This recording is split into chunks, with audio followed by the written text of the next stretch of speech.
නමස්කාර වේවා බුදුරුවනට සැමදා බුදු හිමි සරණ යමි. නමස්කාර වේවා ධම්රුවනට සැමදා සදහම් සරණ යමි. නමස්කාර වේවා සංඝරුවනට සැමදා මහා සංඝ සරණ යමි. නමස්කාර වේවා තුනුරුවනට සැමදා තිසරණ සරණ යමි. සාදු සාදු සාදු.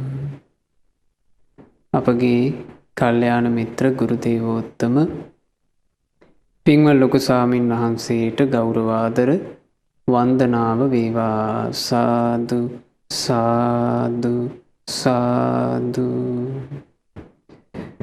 ගරුතර මහා සංඝරත්නයන් අවසරයි. ශ්‍රද්ධාවන්ත වාසනාවන්ත පින්වතුනි, අද ධම්මෝසද සද්ධර්ම දේශනාවට අනුග්‍රහය දරන්නේ පින්වත් නිලන්ත මහත්මයා සහ අසංගිකා මහත්මිය.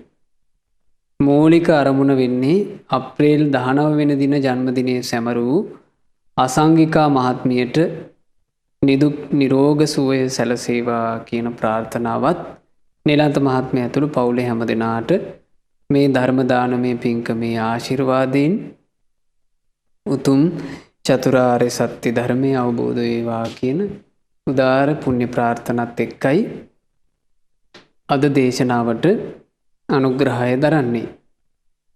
අපගේ භාග්‍යවත් අරහත් සම්මා සම්බුදු රජාණන් වහන්සේ විසින් මහා කරුණාවෙන් දේශනා කරන ලද උතුම් ශ්‍රී සද්ධර්මය අපි අදත් ශ්‍රවණය කරනවා. නෙත්තිප්පකරණ කියන පොත් වහන්සේව ඇසුරු කරගෙන මේ පොත් වහන්සේ තුල තියෙන ඊටාම ලස්සන පරිච්ඡේදයක යෙදෙන කොටසක් අද මම ඔබට විස්තර කරලා කියලා දෙන්නේ. නෙත්තිප්පකරණ පොත් වහන්සේ ළඟ තියෙන පින්වතුන් පෙරලා ගන්න 301 වෙනි පිටුවට සසුන පිහිටුවීමේදී මුල්වන සංකිලේශ භාගිය හා අසේක භාගිය සූත්‍රය කියන පරිච්ඡේදය තමයි අද අපි ඒ යටතේ තමයි ධර්මය ඉගෙන ගන්නෙ. මෙහි භාග්‍යවත් බුදුරජාණන් වහන්සේ දේශනා කළ ධර්මයේ මේ විදිහට විස්තර වෙනවා. බුදුරජාණන් වහන්සේ වදාලා, මහණෙනි, අශ්‍රතවත් ප්‍රතග්ජනයා මුහුදයයි කියයි. අශ්‍රතවත් ප්‍රතග්ජන කෙනා මේ සාමාන්‍ය ලෝකේ ඉන්න මිනිසයා මහා සාගරේ ළඟට ඔය මුහුද ළඟට ගිහිල්ලා කියනවා මුහුද කියලා. එතකොට අපි ඉන්නේ දූපතකනේ, අපේ ලංකා භූමිය කියලා කියන්නේ. මේකේ කෙළවරට කොහෙන් ගියත් අපිට පේනවා මහා සාගරය. අපි හැමෝමත් ඒකට මුහුද කියලා කියනවා. ඒක තමයි ව්‍යවහාරය. මහණෙනි, ආර්ය විනයෙහිලා මෙය මුහුදක් නම් නොවේ. නමුත් ආර්ය විනය තුල ගත්තහම මේකට මුහුද කියන්න බෑ කියනවා. ආර්ය විනය තුල මුහුද කියලා හඳුන්වන දෙයක් තියෙනවා. ආර්ය විනය තුල මහණෙනි, මේ මහා ජල රාශියක් පමණි. මේ අපිට දකින්න ලැබෙන වතුර පිරිච්ච එකට ආර්ය විනය තුල සම්බුද්ධ ශාසනය තුල නම් කියන්න තියෙන්නේ නිකන් මේ ලොකු වතුර ගොඩක් මහා ජල රාශියක් කියලා විතරයි. මුහුද කියන්නේ කියනවා. මහා ජලස්කන්ධයක් කියා පමණි. ලොකු ජලස්කන්ධයක් කියලා කියන්න පුළුවන් කියන ඔය පේන සාගර දියට. මහණෙනි මුහුද යනු පුරුෂයාගේ ඇසය. ආර්ය විනය තුල මුහුද කියලා කියන්නේ මොකේද? මේ සසර ගමනේ යන සත්‍යයට ඇස කියා යමක් ලැබෙනවද? එය තමයි මුහුද. ඒ ඇස නැමැති මුහුදෙහි රූපයෙන් හටගත් කෙලෙස් වේගයෝ ඇත්තාහ. සාමාන්‍ය ඔය සමුද්‍ර කියලා ලෝක සත්‍ය හඳුන්වන ජලස්කන්ධයේ රළ නැගෙනවා. ඒ වගේ ආර්ය විනය තුල මේ මුහුද කියන හඳුන්වන්නේ සසර යන සත්‍යයට ලැබිච්ච ඇස. ඒ ඇසේ රූපයෙන් හටගත් කෙලෙස් වේගයෝ රළගෙඩි වගේ පෙරලෙනවා. මේ රළගෙඩි වගේ කෙලෙස් වේගයෝ පෙරලෙනකොට ඒ කෙලෙස් වේගයෝ නිසා තමයි කියනවා සසරට වැදිච්ච සත්වයා කෙලෙසිලා යන්නේ. මෙය කෙලෙසී යාම ගැන වැදෑරීමයි. බුදුරජාණන් වහන්සේ මෙහෙම කියනවා සත්වයාගේ කෙලෙසී යාම විස්තර කරලා දෙන්නේ. සංසාර ගමනක යනකොට මේ සංසාර ගමනේ අපි යන්නේ පින්වතුනි මහා ඝන අන්ධකාරයක් තුල. ඒට කියනවා අවිද්‍යාව. අවිද්‍යාව ඝන අඳුර තුල අවිද්‍යාවේ ස්වභාවය තමයි සැබෑ ස්වභාවය අවබෝධ නොකරවන ලක්ෂණය අවිද්‍යාව. ජීවිතයේ කිසිම දෙයක සත්‍ය ස්වභාවය අවබෝධ වෙන්න දෙන්නේ නැහැ. අවබෝධ කරගන්න දෙන්නේ නැහැ මේ අවිද්‍යාව. ඒ අවිද්‍යාවේ ලක්ෂණය තමයි සැබෑ ස්වභාවය අවබෝධ නොකරවීම. අවිද්‍යාවෙන් වැසිච්ච සත්වයා මේ බාහිරට පේන මහා ජල කඳට මුහුද කියලා කිව්වට හැබෑම මුහුද වෙන්නේ කෙලෙස් රළවේග සහිත ඇසය කියලා බුදුරජාණන් වහන්සේ දේශනා කළා. යමෙක්ගේ රූපයෙන් හටගත් කෙලෙස් වේගයට යට නොවේද? මහණෙනි මොහු කෙලෙස් රළ සහිත වූ, කෙලෙස් සුලි සහිත වූ, කෙලෙස් මෝරුන් සහිත වූ, කෙලෙස් රකුසන් සහිත වූ ඇස නැමැති මුහුද තරණය කළේය. යම් කෙනෙකුට පුළුවන් වුණා නම් ඇස කියන මහා සාගරය තුල ඇස කියන මුහුද තුල තියෙන රූප නම් වූ කෙලෙස් වේගයන්, රූප නම් වූ කෙලෙස් සැඩපහරන් සිඳගෙන එව්වාට යට නොවි තරණය කරන්න බේරෙන්න ආන ඒ කෙනාට කියනවා ඇස නම් වූ මුහුද තරණය කළ කෙනා. ඇස නම් වූ මුහුදින් එතෙර වූ කෙනා රහත් ඵලය නැමැති ගොඩබිමෙහි පිහිටි බ්‍රාහ්මණයා කියා කියයි. මේ තමයි සම්බුද්ධ ශාසනය තුල තියෙන ආශ්චර්යමත් විස්තරේ. සාමාන්‍යයෙන් ඔය මහ මුහුද කියලා අපි ලෝකේ හඳුන්වන මහා ජලස්කන්ධය රළ කපාගෙන කෙනෙක් පීනුවාට පස්සේ අපි කියනවා ඒ පීනලා එයා ඈතර වුණා නම් හරි දක්ෂයා කියලා. පින්වතුනි ඒක මහා දක්ෂකම නෙවෙයි, මහාත්ම දක්ෂකම තමයි ඇස කියන සයුර තරණය කිරීම. ඇසට විතරක් නෙවෙයි මුහුද කියලා කියන්නේ. මහණෙනි ආර්ය විනේහිලා කන මුහුදයයි කියයි. නාසය මුහුදයයි කියයි. දිව මුහුදයයි කියයි. කය මුහුදයයි කියයි. මනස පුරුෂයාගේ මුහුදයයි කියයි. එතකොට සාමාන්‍යයෙන් අපි කියනවා සිව් මහා සමුද්‍රයක් තියෙන්නේ කියලා මේ ලෝකේ. හැබැයි සසර ගමනට වැදිච්ච සත්වයාට මුහුදු කීයක් තියෙනවද? මුහුදු 6ක් තියෙනවා. ඇස කියලා මුහුදක් තියෙනවා. කන කියලා මුහුදක් තියෙනවා. නාසය කියලා මුහුදක් තියෙනවා. දිව කියලා මුහුදක් තියෙනවා. කය කියලා මුහුදක් තියෙනවා. මනස කියලා මුහුදක් තියෙනවා. මේ මහ මුහුද හැම තිස්සෙම කැළඹෙනවා. ඇස රූපයෙන් හටගත් කෙලෙස් සැඩපහරවල් වලින් කැළඹි තියෙනවා. කන ශබ්ද වලින් හටගත් කෙලෙස් වේගයන්ගෙන් කැළඹි තියෙනවා. නාසය ගඳ සුවඳ වලින් හටගත් කෙලෙස් වේගයන්ගෙන් නිරන්තරයෙන් කැළඹි තියෙනවා. දිව නාන ප්‍රකාර රසයන්ගෙන් හටගත්ත කෙලෙස් වේගයන්ගෙන් කැළඹි තියෙනවා. කය පහස කියන මේ පහස මූලික කරගෙන හටගත්ත කෙලෙස් වේගයන්ගෙන් කැළඹි තියෙනවා. මනස නොයෙක් සිතුවිලි වලින් හටගත්ත කෙලෙස් වේගයන්ගෙන් කැළඹි තියෙනවා. මේ විදිහට තමයි කියනවා සසරට වැදුණු සත්වයා නිරතුරු කෙලෙසෙන්නේ. සංසාරයේ උපදිනකොටම බුදුරජාණන් වහන්සේ දේශනා කළා මේ මහණෙනි යම් තැනක ඇස උපදිනවාද එතන උපන්නේ දුකයි කියලා.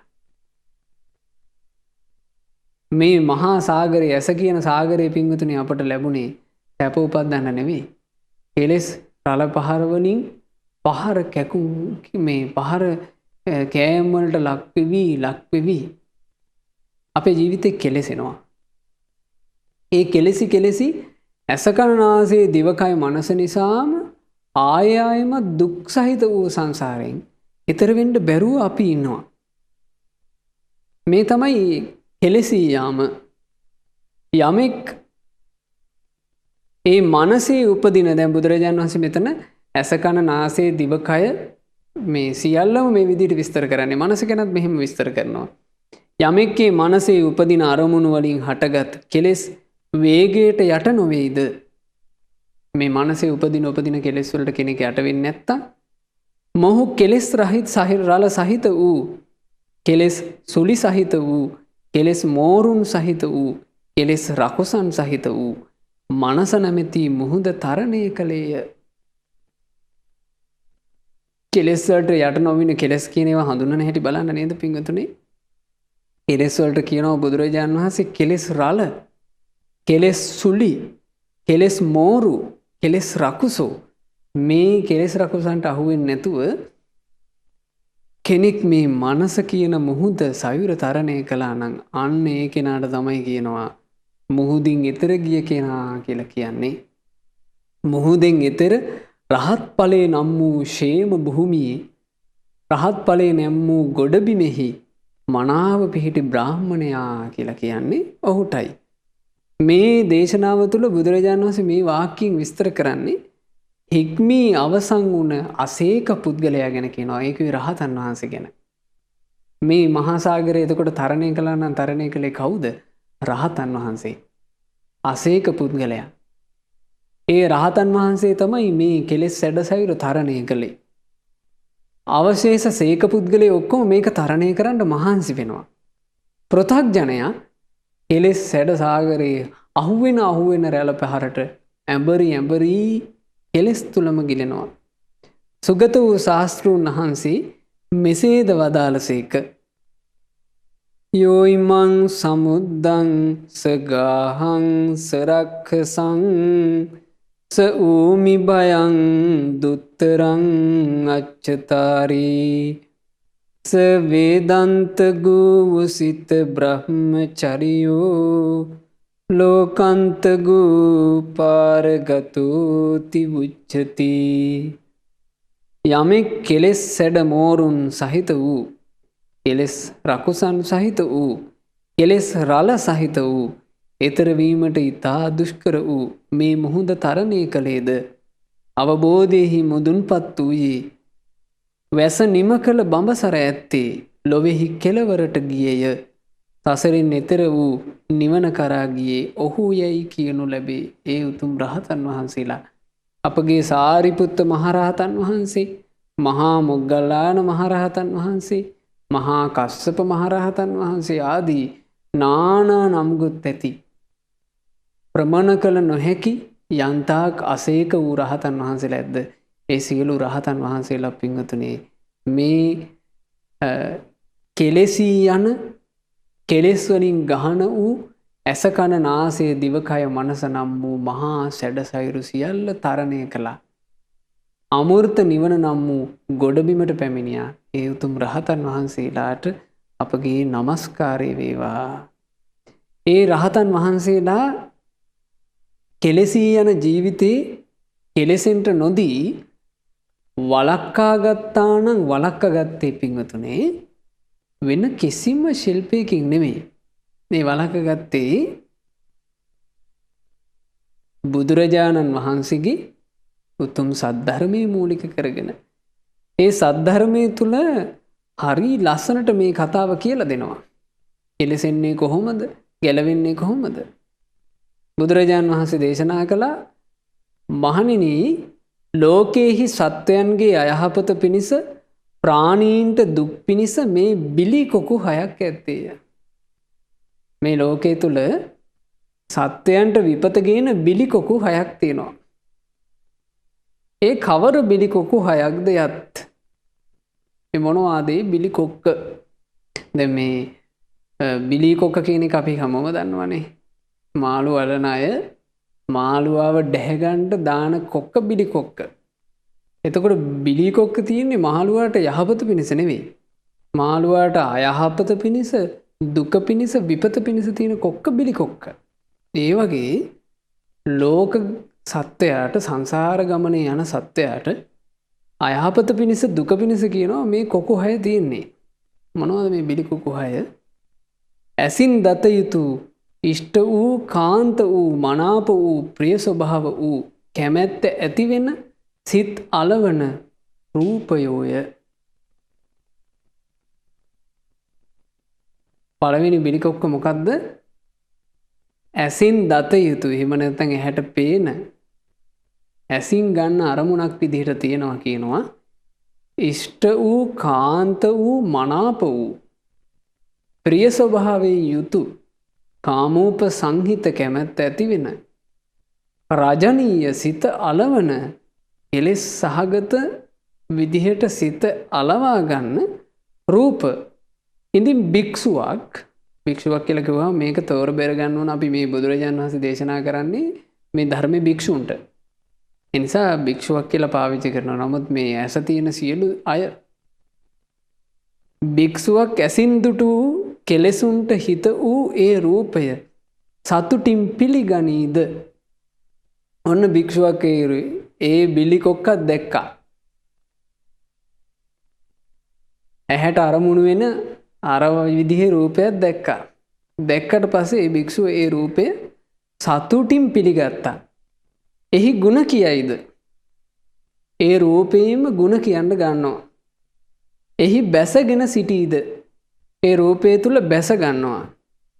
මහණෙනි මේ භික්ෂුව මාරයාට අයත් කෙලෙසුන්ට හිත වූ රූපේ නැමැති බිලි කොක්ක ගිල දැමුවේ.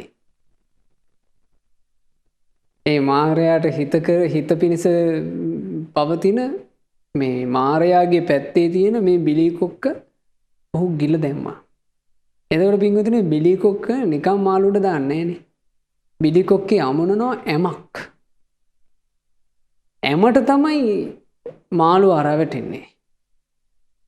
හැබැයි ඇම විතරක් මාළුවට ගන්න බෑ. මාළුව ඇම අල්ලපු ගමන් අහු වෙන්නේ බිලි කොක්කට. ඔය වගේ ඇහැට පේන රූපවල තියෙනවා නම් යම් ඉෂ්ට, කාන්ත, ප්‍රිය ස්වභාවයක්, හිත ඇලවෙන ස්වභාවයක්, ඇදීලා යන ස්වභාවයක්, ප්‍රිය ස්වභාවයක්. මේක තමයි ඒකේ තියෙන ඇම. ඇම දැක්ක ගමන් ගිහිල්ලා තා ලස්සන රූපේ කියලා ඇලෙනවාද? ඇලිච්ච ගමන් බිලි කොක්ක ගිල දැම්මා. ඒ ගිල දැම්මට පස්සේ ඔහුට කියනවා අයහපතට පැමිණියේ, දුකට පැමිණියේ, පවිටු මාරයා විසින් කැමති දෙයක් කළ හැකි කෙනෙක් බවට පත් වූයේ වෙයි. ඔන්න කෙලෙසිලා යන හැටි. ඕක තමයි වෙන්නේ, ඕක තමයි උනේ. සිහිනුවණින් හිටියේ නැත්තම් ඔය නස්පැත්ති තමයි අපේ ජීවිතේට සිද්ධ වෙන්නේ. ඔය දේ තමයි ඇස මුල් කරගෙනත් සිද්ධ වෙන්නේ. කන මුල් කරගෙන සිද්ධ වෙන්නේත් ඔය දේ. කන මුල් කරගෙන සිද්ධ වෙන්නේ ඒ කණෙන් අල්ලගන්න දාපු බිලි කොක්ක මොකද්ද? ප්‍රිය මනාප ශබ්ද තියෙනවා. ඒවට තමයි අඹරිලා යන්නේ. ඒ හැම තමයි ගිලින්නේ. නාසය අල්ලගන්න දාපු බිලි කොකු මොනවද? ගඳ සුවඳ තියෙනවා. ප්‍රියමනාප ගඳ සුවඳ තියෙනවා. ඒ කොක්ක දානවා. අහුවෙලා යනවා. ඊළඟට මේ දිව අල්ලගන්න දාන්නේ මොන බිලි කොක්කද? රසයන් දානවා. අහුවෙලා යනවා. කය අල්ලා ගන්න දාන බිලිකොක්ක මොනවද? කය අල්ලා ගන්න දාන්නේ පහස. අහුවෙලා යනවා. මනස අල්ලා ගන්නටත් ඒ වගේම බිලිකොක්කක් දානවා කියනවා. මොනවද? ඉෂ්ඨකාන්ත ප්‍රිය ස්වභාවයෙන් යුතු කැමැත්ත ඇතිවෙන හිත් අලවන මනසට ඇතිවෙන අරමුණු තියෙනවා. ආන්නේ අරමුණ විසින් භික්ෂුව බිලිකොක්කේ යමුණ ගන්නවා කියනවා. ඒ බිලිකොක්කේ යමුණ ගත්තට පස්සේ එයා කාගේ පැත්තේද? එයාට අපිට කියන්න තියෙන්නේ ඔහු අයහපතට පැමිණුණා. ඔහු දුක්කට පැමිණුණා. ඔහු පවිටු මාරයාගේ පැත්තට ගියා. අර ඔබට මතක ඇති ලාභ සත්කාර ගැන දේශනා කරනකොට බුදුරජාණන් වහන්සේ ලස්සන උපමාවක් වදාලා. එක කැස්බෑ තාත්තා කෙනෙක් තමන්ගේ කැස්බෑ පුතාට කතා කරලා කියනවා, පුතේ උඹ අහවල් ඉසව්වට නම් පුතේ යන්න එපා. ඒ පැත්තේ තියෙන එව්වට කට ගහන්න එපා.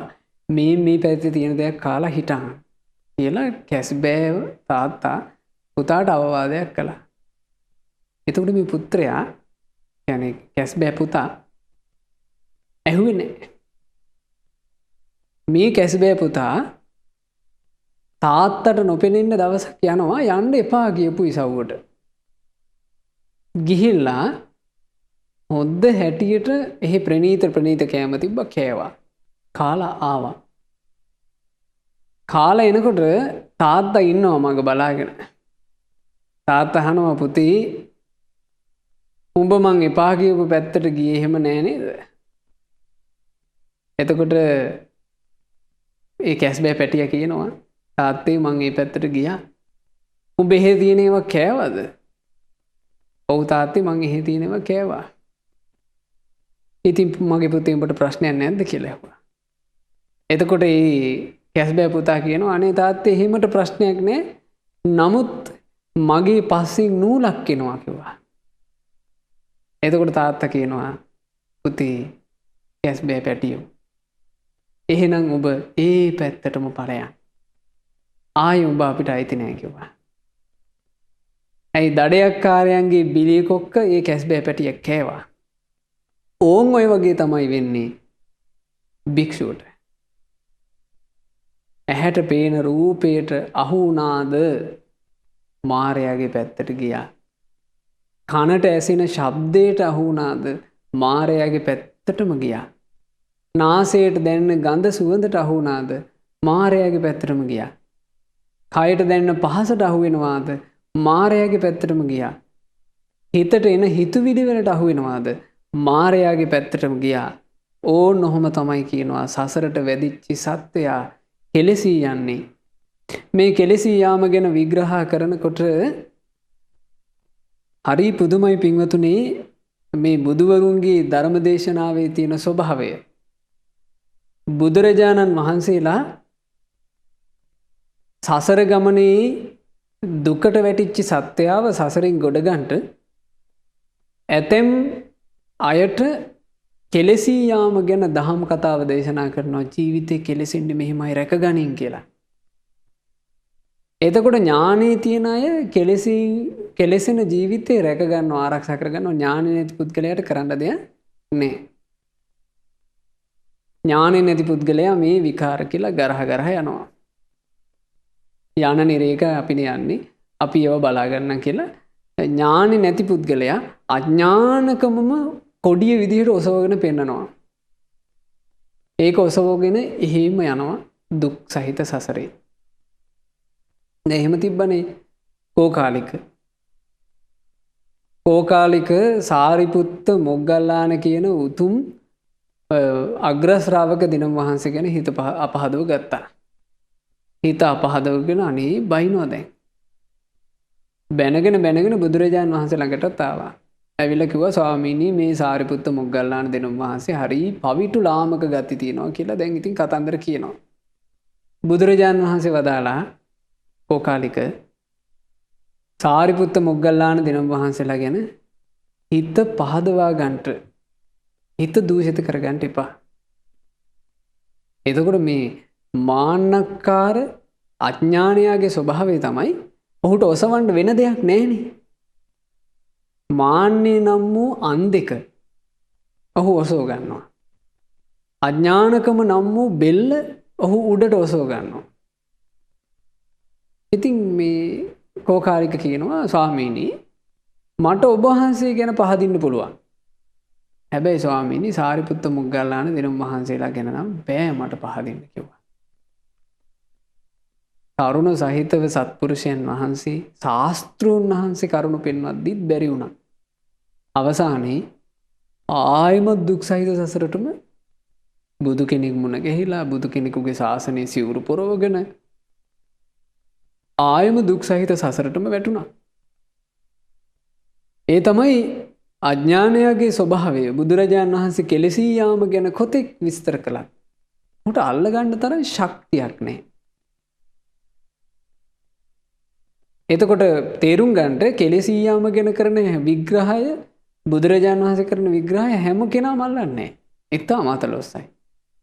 බුදුරජාණන් වහන්සේලා ධර්ම දේශනා කරද්දී පුණ්‍ය වාසනාවත් ඉස්මතු කර කර දහම් දේශනවා. ඒකට කියනවා අපි වාසනා භාගීය සූත්‍රය. ඒකත් පින් තියෙන කෙනා අල්ල ගන්නවා. අනේ එහෙනම් අපි හොඳට අපේ ජීවිතේ පුණ්‍ය වාසනාව ඉස්මතු කර ගන්න ඕන. මේ ලද මනුෂ්‍ය ජීවිතය ඉහළට ආපු වෙලාවේ අය පහළට වැටෙන්න නැති වෙන විදිහට පිනෙන් පෝෂණය කර ගන්න ඕන. පිනෙන් රැක ගන්න ඕන කියලා හිත පිහිටවන්නේ කවුද? ඥානවන්තයා. අඥානයා මොකද්ද කරන්නේ? ඒකටත් ගරහ යනවා. ඒ අඥානකම. ඒකට කරන්න දෙයක් නැති නිසා. අඥානකම කියන එකට ඉතින් ඒකට මේ ඒ අඥානකම නිසාම සත්පුරුෂයාගේ ඇසුරට එන්නෙත් නැත්තම්. අඥානකම නිසාම සද්ධර්මය මේ අවබෝධ කරගන්න අදහසින් අහන්නෙත් නැත්තම්. අඥානයට අඥානකම නිසාම යෝනිසෝ මනසිකාරයක් නැත්තම්. ඉතින් මක් කරන්නද? ඒ නිසා බුදු කෙනෙක් අපි හොඳ නුවණින් තේරුම් ගන්න ඕන බුදු කෙනෙක් මේ ධර්ම දේශනා කරන විලාසය. ඊළඟට බුදුරජාණන් වහන්සේලා දහම් දේශනවා තියුණු අවබෝධය ගැන. ඒ තියුණු අවබෝධය ගැන දේශනාව කරනකොට ඒකට කියනවා නිබ්බේද භාගී සූත්‍රය. පින්වතුනි මේ ලෝකේ ඉන්නවා සසරේ කරන ලද පුණ්‍ය වාසනා ඇතුව එන අය. ඒ පුණ්‍ය වාසනාව ඇතුව කෙනෙක් ආවට පස්සේ ඒ කෙනාට මේ නිබ්බේදී භාගීය සූත්‍රය අසේක භාගී සූත්‍රය අසේක භාගී කියලා සූත්‍රය කියලා කිව්වේ සියලු කෙලෙස් නැසූ රහතන් වහන්සේගේ ජීවිතය ගැන කියා දෙන්න ධර්මය අහන්ට ලැබෙනකොටම අවබෝධ වෙනවා. හරි ආශ්චර්යයි. හැබැයි ඒ ස්වභාවය ඔහු උපදව ගත්තේ පෙර සසරේ පින් පුරලා. ඒක අපි මතක තියාගන්න ඕන. පෙර සසරේ පින් පිරූ නිසා තමයි මේ ජීවිතේ ඉතා ඉක්මනින් අවබෝධ කරගන්නට අවකාශය සැලසෙන්නේ. එතකොට ගොඩාක් වෙලාවට වෙන්නේ දැන් නිබ්බේද භාගීය සූත්‍රේ වහා අල්ලන්නේ කවුද? ඔහු ලොකු පින්බලයක් අරන් එන කෙනෙක්. ඒ ලොකු පින්බලයක් අරන් එනවා කියන එක තේරුම් ගන්න පුළුවන් ඔබට. දැන් බලන්න අපේ සාරිපුත්ත මහරහතන් වහන්සේ ගිහි කාලේ උපතිස්ස මානවකයා.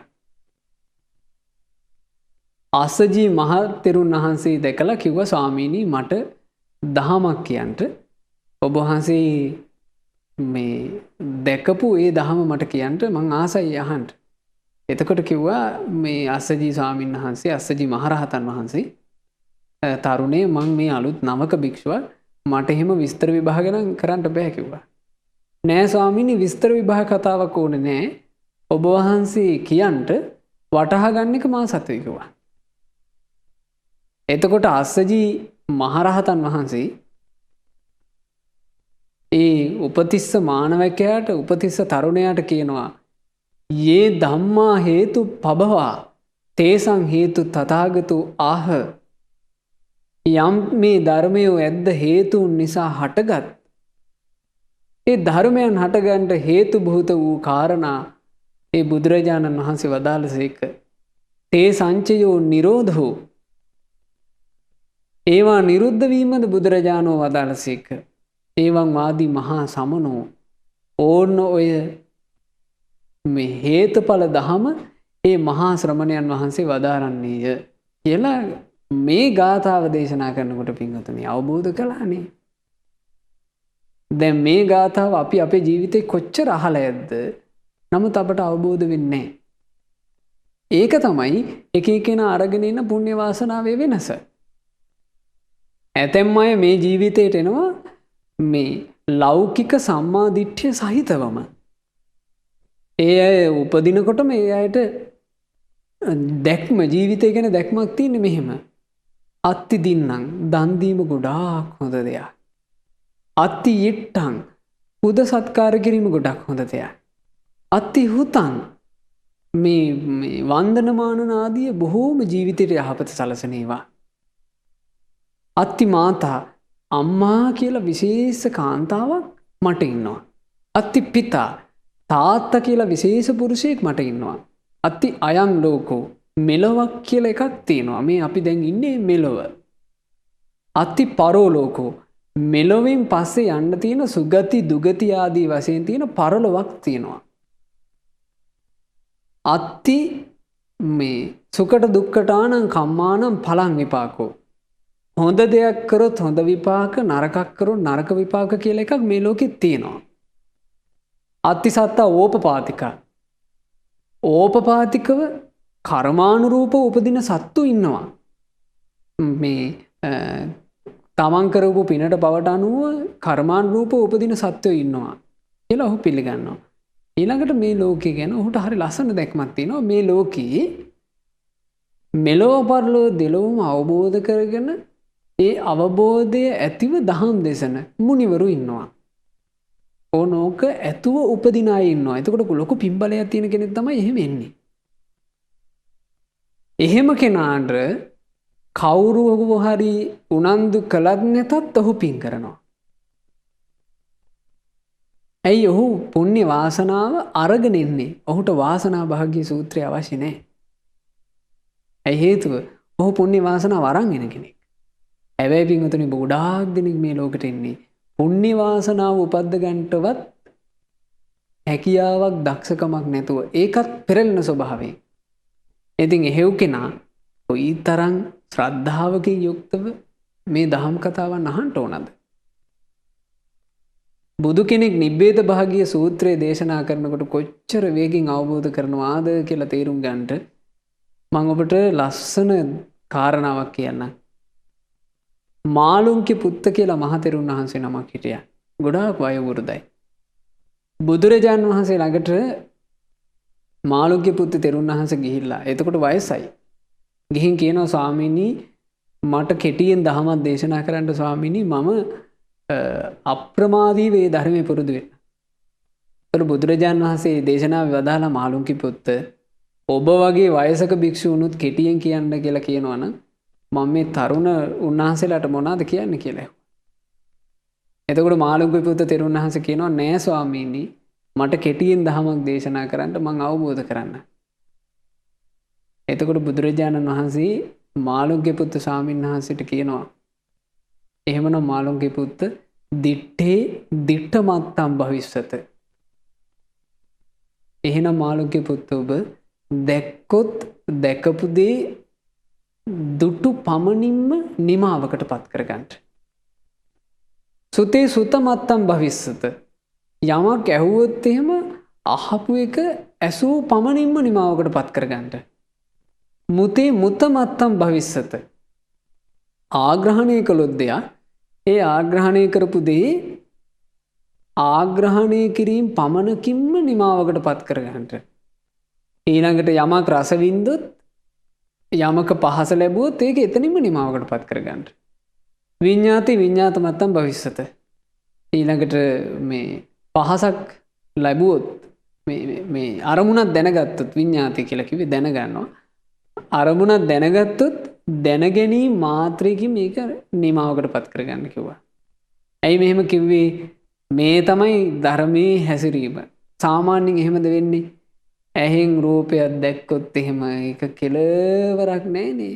අපි ඒකේ පටලැවෙනවා. කනට හඬ ඇහුනට පස්සේ අපි පටලැවෙනවා. හීනෙමුත් ඇහෙනවා ඒවා. මොනවා හරි චුට්ටක් රහට කෑවොත් එහෙම මාස ගණන් ඒකම හිතින්නවා අපි එදා කාපු එක තමයි ඒකේ රහ අදටත් මතක් වෙනවා. අපි එහෙම කියන්නේ නැද්ද? අපි එහෙම මේ වගේ එතෙනවා. බිලි කොකු වල කොක්කෙන් කොක්ක ඇමිනිලා මේ ලෝක සත්‍යය බිලි කොක්කේ පටලැවිලා ඉන්නේ. බුදුරජාණන් වහන්සේ මාළුක්‍ය පුත්ත තෙරුන් වහන්සේට කියනවා මාළුක්‍ය පුත්ත ඔබ දැක්කොත් දැක්ක විතරයි වෙන්න. ඇහුවොත් ඇහුව විතරයි වෙන්න. මෙහෙම කෙටියෙන් වදාලා. ඒ කෙටියෙන් වදාරනකොට දැන් බලන්න මෙතන මේ සංකිලේශ භාගී සූත්‍රයක් ගැන විස්තරයකුත් නැහැ. වාසනා භාගී කාරණාවක් ගැන විස්තරයකුත් නැහැ. එලින්ම අවබෝධය ගැනයි බුදුරජාණන් වහන්සේ වදාළේ. බලන්න දක්ෂකම මාළුක්‍ය පුත්ත ස්වාමීන් වහන්සේ කියනවා අඤ්ඤාතං භගවා ස්වාමීනි මට අවබෝධ වුණා. අඤ්ඤාතං සුගත සුගතයන් වහන්සේ මට අවබෝධ වුණා. බුදුරජාණන් වහන්සේ අහනවා මාළුක්‍ය පුත්ත ඔබට කොහොමද අවබෝධ වුනේ?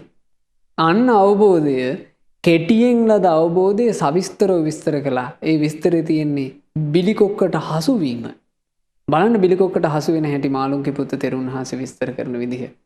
උන්වහන්සේ වදාලා ගාථාවෙන් රූපං දිස්වා සති මුට්ඨා පිය නිමිත්තං මනසිකරෝතු සාරත්ත චිත්තෝ වේදේති තංච අජ්ජෝසාය තිට්ඨති තස්ස වඩ්ඩන්ති වේදනා අනේකා රූප සම්භවා අවිජ්ජාච විහෙසාච චිත්තමස්සු පහඤ්ඤති එවං ආචිනතෝ දුක්ඛං ආරා නිබ්බානං උච්චති.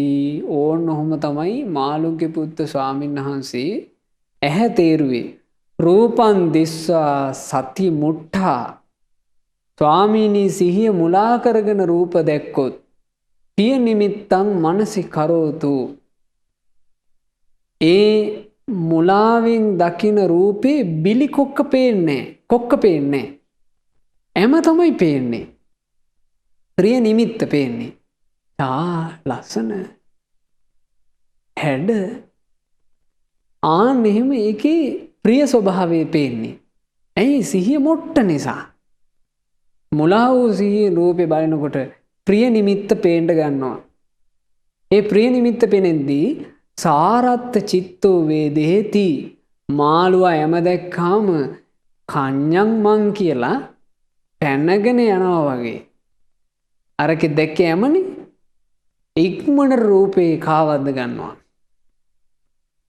සාරත්ත චිත්තෝ වේදේති ඇලූණු හිතින් ඒ රූපේ විඳිනවා. ඒ රූපේ විඳිනකොට තංච අජ්ජෝ සාය තිට්ඨති ඒ රූපය චිත්ත අභ්‍යන්තරේ බැසගත්තේ වෙයි.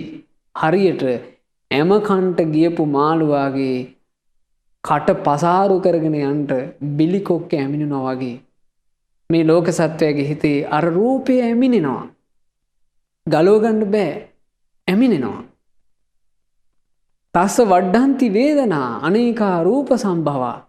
ඊට පස්සේ අර ඇමිනිච්ච රූපේ නිසා නොයෙකුත් කෙලෙස් සහගත විඳීම්මයි ඔහුට හටගන්නේ. එක්ක රාගය උපදිනවා, එක්කෝ ද්වේෂය උපදිනවා, එක්කෝ මෝහය උපදිනවා, එක්කෝ ඇවිස්සිල්ල උපදිනවා, එක්කෝ ඉරිසියාව උපදිනවා, নানা ප්‍රකාර අකුසල්ම උපදිනවා. අස්ස වඩ්ඩන්ති වේදනා අනේකා රූප සම්භවා අවිජ්ජාච විහෙසාච චිත්තමස්සු පහඤ්ඤති. අවිද්‍යාව කිව්වේ ඒ රූපය ගැන ලෝභය වෙහෙස විසින් ඔහු පෙළන්න පටන් ගන්නවා. ඒවං ආචිනතෝ දුක්ඛං ඕන ඔය විදිහට ස්වාමීනි දුක රැස් කර ගන්නකොට ආරා නිබ්බාණං උච්චති නිවනින් ඈතට යනවා කියලා කියනවා. ඔය විදිහටම මාළුක්‍ය පුත්තු ස්වාමීන් වහන්සේ කන, නාසය, දිව, කය, මනස කියන හයම ඇමට අහු වෙන හැටි දේශනා කළා. ඒ විදිහට තමයි ලෝක සත්‍යය කෙලෙසිලා යන්නේ. දැන් මාළුක්‍ය පුත්තු ස්වාමීන් වහන්සේට බුදුරජාණන් වහන්සේ ওই කෙලෙසී යාම ගැන විග්‍රහ කළේ නැහැ. නමුත් పూర్වේ කරන ලද පුණ්‍ය මහිමේ බල ඇති ඒ උතුම් තෙරුන් වහන්සේ බුදුරජාණන් වහන්සේ තිවුණු නුවණට හේතු වෙන ධර්මයේ දේශනා කරනකොට ඒ දහම තුලින් කෙලෙසී යන හැටි ලස්සනට අවබෝධ කළානේ. බලන්න මේ ධර්මයක තියෙන ආශ්චර්යය. ඊළඟට බුදුරජාණන් වහන්සේ දේශනා කළා මෙහි මහණෙනි ඇසින් දත යුතු ඉෂ්ට වූ කාන්ත වූ මනාප වූ ප්‍රිය ස්වභාව ඇති කැමැත්ත ඇති වෙන සිත් තලවන රූපය ඇත්තහ. ඒවා මේ ලෝකේ තියෙනවා පින්වතුනි. ඇහැට පේන ඇහෙන් ගන්න තියෙන ප්‍රියමනාප නිමිති ඕන තරම් මේ ලෝකේ තියෙනවා. ඉතින් ඒ නිමිති වලින් නිදහස් වෙලා නැහැ අපි. යම්කිසි භික්ෂුවක් ඇසින් දුටු කෙලෙසුන්ට හිත වූ ඒ රූපය සතුටින් නොපිළිගනීද? ඔන්න භික්ෂුවක් ඒ රූපයම දකිනවා. දැක්කට භික්ෂුව ඒක සතුටින් පිළිගන්නේ නැහැ. අර ලස්සන කාරණාව. එතකොට මේකේ තියෙන්නේ ප්‍රශ්නේ බාහිරේද අභ්‍යන්තරේද? අභ්‍යන්තරයේ තියෙන අවුලක් පින්වතුනේ. අභ්‍යන්තරයේ අවුල තියෙන්නේ. බාහිර ලස්සන රූප තියෙනවා. බාහිර ලස්සන රූපේ තියෙනකොට මේ අපි කිව්වොත් එහෙම අපි මේ බාහිර ලස්සනට රූප තියෙන හින්දා තමයි අපි ගිහින් අහුවෙන්නේ කියලා. ඒක බොරු කතාවක්. මාළුන් අල්ලන්න ඕන මේ මාළු බිලිබාන මිනිසයා බිලි කොක්කට ඇම ගහලා ගහන්නේ සාමාන්‍ය පණුවෙක් වගේනේ. ඇම ගහලා ඕක වතුරට දානවා. වතුරට දැම්මට පස්සේ ඇම දැකපු මාළුව ඇවිල්ලා මේක කටින් අල්ල ගන්නවා. අල්ලගත්තට පස්සේ කට ඉරාගෙන කොක්ක ඇමිනෙනවා. ඊට පස්සේ මාළුවට කියන්න පුළුවන්ද මේකුන් මේ ඇම දාන හින්දා තමයි අපි අහුවෙන්නේ? අපේ නෙමෙයි වැරද්ද මේ ඇම දාන උන්ගේ කියලා. නෑ. මාළුවාගේ වැරද්ද සිහි කල්පනාවක් නැතුව කට පාවිච්චි කරන්න ගිහිල්ලා සිහි කල්පනාවක් නැතුව පෙරේතකමට කණ්ඩ ගිහිල්ලා මාළුවා අහු වෙනවා ඇමට. ඔය විදිහමයි ලෝක සත්‍යයට වෙන්නේ. මේ ලෝකේ තියෙන රූප, ශබ්ද, ගන්ධ, රස, පහස වලට ඇම්මිනිලා යනවා. හැබැයි භික්ෂුවක් ඉන්නවා ලස්සන රූප මේ ලෝකේ තිබුණාට ඒ භික්ෂුව ඒ රූපය, ඒ කැමැත්ත ඇති වෙන රූපය දැක්ක කියලා කෙලෙස් සහගත විදිහට ඒක පිළිගන්නේ. ඒකේ ಗುಣ කියන්න යන්නේ. මේ ಗುಣ කියනවා කියන එක තේරුම් ගන්න මෙහෙම මේ ಗುಣ කාතින්වත් කියන්නේ. තමන්ම ಗುಣ වර්ණනා කරගන්න අභ්‍යන්තරේ. එහි නොබැසගෙන සිටියේද භික්ෂුව ඒ රූපය තුල බැසගන්නේ. මහණෙනි මේ භික්ෂුව මාරයාට අයත් කෙලෙසුන්ට හිත වූ රූපේ නැමැති බිලිකොක්ක ගිල නොදැමුවේය. ආන්නේ ඒ භික්ෂුව මේක ඇමක් කමුණපු කොක්කක් කියලා දැක්ක නිසා ගිල්ලේ නැහැ. බිලිකොක්ක බින්දේය. ඔහු බිලිකොක්ක බින්ද දැමුවා. බිලිකොක්ක හාත්පසින්ම බින්දේය. අයහපතට නොපැමිණියේ, දුකට නොපැමිණියේ, පවිටු මාරයා විසින් කැමති දෙයක් නොකළ හැකි කෙනෙක් බවට පත් වුණා. ඔහු නිදහස්. ඔහු නිදහසේ ඉන්නවා. බිලිකොක්කට අහුවෙච්ච මාළුවා තමයි දඩයක්කාරයට අයිති. ඒ වගේ රූපයට අහුවෙච්ච භික්ෂුව තමයි මාරයට අයිති. රූපේ නිදහස් වෙච්ච භික්ෂුව ගැන මාරයට අයිතිය ඇත්තේ නැහැ කියනවා. ඉතින් බුදුරජාණන් වහන්සේ අතින් දැන් මම මාළුක්‍ය පුත්තු ස්වාමීන් වහන්සේ තෝරපු එක ගාතාවක් කියලා දුන්නානේ. මාළුක්‍ය පුත්තු ස්වාමීන් වහන්සේ තෝරනෝ බේරෙන හැටිත්. නසෝ රාජ්‍යති රූපේසු රූපං දිස්වා පතිස්සතු. ස්වාමීනි යම් කෙනෙක් රූප දකින්නේ සිහිය පිහිටුවාගෙන නම් කුමක් පිහිටුවාගෙනද පින්වතුනි? සිහිය පිහිටුවගෙන නම් රූප දකින්නේ. ඒ සිහිය පිහිටුවාගෙන රූප දකින කෙනා නසෝ රාජ්‍යති ඒ රූපයට ඇලෙන්න යන්නේ නැහැ. ඔහුට සිහිය තියෙන හින්දා පේනවා මේක මේ ඇමක් ගහපු එකක්, මේක බිලි කොක්කක්, මේක උගුලක් කියලා ඔහුට තේරෙනවා. විරත් චිත්තෝ වේදේති. ඔහු ඒ රූපය නොඇලුණු සිතින් විඳිනවා. ඒක දැක්ක කියලා ඇලෙන්න යන්නේ. තංචනාජ්ජෝ සාය තිට්ඨති. ඔහුගේ හිත මේ ඒක තුල බැසගන්නේ නැහැ. ඒ කියන්නේ බිලිකොක් ඇමුනේ නැහැ. යථාස්ස පස්සතෝ රූපං යම් විදිහකට රූපේ දකින්නවද? කොහොමද ඒ භික්ෂුව රූපේ දකින්නේ? සිහිය පිහිටුවාගෙන රූපේ දකින්නේ. සේවතෝ චාපි වේදනං. ඔහු යම් විදිහකට විඳිනවාද? කොයි විදිහටද ඒ භික්ෂුව විඳින්නේ?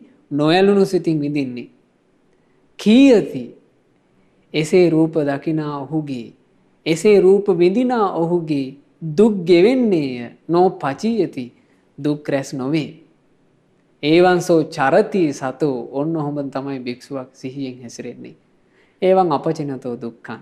ওই විදිහට පින්වතුනි දුක රැස් නොකරන කෙනා සන්තිකේ නිබ්බාණං උච්චති. නිවන සමීපට ආවා කියලා දේශනා කරනවා. ඔබට හොඳට මතක ඇති මේ ගැන මම ඔබට තේරුම් ගන්නට ලස්සන සිදුවීමක් කියන්නම්. දීර්ඝ සිදුවීමක බොහොම පොඩි කොටසක් මම ඔබට කියන්නේ. අපේ සම්බුද්ධ ශාසනයේ සුන්දර සමුද්ද නමින් මහතෙරුන් වහන්සේ නමක් වැඩ හිටියා. ඒ සුන්දර සමුද්ද ස්වාමීන් වහන්සේව වසඟ කරගන්නට වෙසඟනක් සුන්දර සමුද්ද ස්වාමීන් වහන්සේ ළඟට එනවා. ඈ එන්නේ කොහොමද? ඈ එන විදිහ උන්වහන්සේ තේරගාතාවේ වදාරනවා. ඈ එන්නේ රත්තරන් පාට මිරිවැඩි සංගලක්, රත්තරන් පාට සෙරප්පු දෙකක් දාගෙන, රන් සෙරප්පු යුගලක් දාගෙන ඈ එනවා. මුළු ශරීරෙම උඩ ඉඳලා ලස්සන වස්ත්‍රාභරණ වලින් සැරසිලා ඈ ආවා. ඇගේ යටිපතුල් ඇය රෝස පාට කරලා තිබුණා. සුවඳ බුලත්තිට ආදිය කාලා ඇය මුඛය සුගන්ධවත් කරගෙන හිටියා. ඇගේ දාඩිය ගඳ යන්න සෙන්ට් ගහලා ඇයි සුවඳවත් කරන් හිටියේ ශරීරේ. ඇවිල්ලා සෙරෙප්පු දෙක පැත්තකින් ගලවනවා. ගලවලා සුන්දර සමුද්ද ස්වාමීන් වහන්සේ නම ළඟ බොහොම ස්ත්‍රී ලීලාවෙන් මේ දන ගහගත්තා. දන ගහගෙන ඇය කියනවා, ස්වාමීනි මං කියන එක අහන්න. ඔයා ඇත්තටම තරුණ කෙනෙක්. මාත් තරුණයි. මං ඔයාට ඇත්තටම කියන්නේ මං ඔයාට ආදරෙයි. මං කොච්චර ආදරෙයිද කියලා කියනවා නම් ඔයා වෙනුවෙන් මං ගින්දර වුණත් ගෙනත් දෙන්නම්. අපි දෙන්නාම නාකි වුණාට පස්සේ දෙන්නම ගිහිල්ලා මහාන වෙමු. එතකොට අපි මේ තරුණ කාලේ මේ ජීවිතෙත් ජයගත්තා, නාකි වෙලා පැවිද්දත් ජයගත්තා කියලා දැන් කවුද මේ කියන්නේ? අර වෙසන් ගැන කියනවා. එතකොට බලන්න පින්වතුනි, මේතන බාහිර රූපය කියන බිලිකොක්කේ ගහන්න ඕන හැම හොඳට ගහලා තිබ්බා. ලස්සන මිරිවැඩි දාගත්ත, කකුල් රෝස පාට කරගත්ත, හොඳට නාලා සුවඳවත් වෙච්ච ස්ත්‍රී රුවක් තමයි මේ ඉන්නේ. පුරුෂයෙකුගේ හිත කාවදින රූපයක් එනවා. ඊළඟට ඇය ස්ත්‍රී හඬින් මිහිරි ස්වරයෙන් පුරුෂයාගේ හිත හාස්පත බැඳගන්න ස්ත්‍රී හඬින් ඇය කියනවා. කාමුක යෝජනාවක් ඇය කරනවා. ඇයගාව ස්ත්‍රීන් විසින් පාවිච්චි කරන සුවඳ විලේපනවල සුගන්ධය විහිදෙනවා. මෙහෙම තියද්දීත් මේ සුන්දර සමුද්ද තෙරුන් වහන්සේ කියනවා, මං ළඟට හිම වැඳගෙන ඇවිල්ලා මගෙන් ආයාචනා කරන ඇයව මා දැක්කේ මාරයා විසින් අටවන ලද තොණ්ඩුවක් වගේ. බලන්න බිලිකොක්ක අඳුනගත්ත හැටි.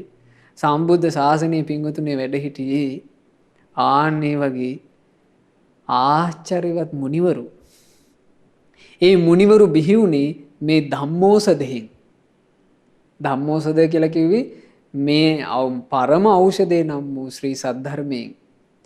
මේ ලෝකෙ වෙන කිසිම විශේෂයක මේ ඇස කන නාසය දිවකය මනස මේ විදිහට රැකගනින් රැකගත්තේ නැත්තම් වෙනසෙයි කියලා දෙන්නේ. මේ ලෝකේ වෙන කිසිම විශේෂයක මේ විදිහට ඇස කන නාසය දිවකය මනස හොඳට ආරක්ෂා කරගත්තොත් ඔබ දියුණුව කරා යනවා. කොටින්ම ඔබට රහතන් වහන්සේලා නිවි සැනසුන, මාරයාගේ විශේෂ ක්ෂේත්‍රයෙන් නිදහස් වුණ නිවනේ සැනසෙන්න පුළුවන් කියලා මේ ලෝකෙ වෙන කිසිම තැනක කියලා දෙන්නේ. කියා දෙන්නේ පින්වතුනි භාග්‍යවත් බුදුරජාණන් වහන්සේගේ උතුම් ශ්‍රී සද්ධර්මයේ පමණයි. එනිසාමයි මහා කාරුණික අප බුදුරජාණන් වහන්සේ වදාළේ ඒකේචි ඕසදහා ලෝකේ මහණෙනි යන්තා කෞෂධ ඇද්ද මේ ලෝකේ විජ්ජන්ති විවිධා බහු එක එක ලෙඩවලට එක එක බෙහෙත් තියෙනවා. ඒ සියලු බෙහෙත් අතරේ ධම්මෝසධං සමන්නත්ති ශ්‍රී සද්ධර්මයේ නම් වූ ඖෂධයකට සමාන වෙනත් ඔසුවක් නම් නැත. ඒතම් පිවත භික්කවෝ මහණෙනි ඒ දහම් ඔසුව පානය කොට සුවපත් වෙවූ කියලයි බුදුරජාණන් වහන්සේ අපට අනුශාසනා කළේ. නිසා දහම් ඔසුව ශ්‍රී සද්ධර්මය අවබෝධ කරගෙන මේ මාරයාගේ බිලී කොක්කට අහු නොවුන සැනසුන නිදහස් ජීවිත ඇති කරගන්නට අපි හැම දිනාට වාසනාව ලැබෙත්වා. සාදු සාදු සාදු. මෙවැනි වටිනා ධර්මදේශනා නැරඹීමට ශ්‍රද්ධා YouTube චැනලය සබස්ක්‍රයිබ් කර සීනුව ලකුණ ඔබන්න.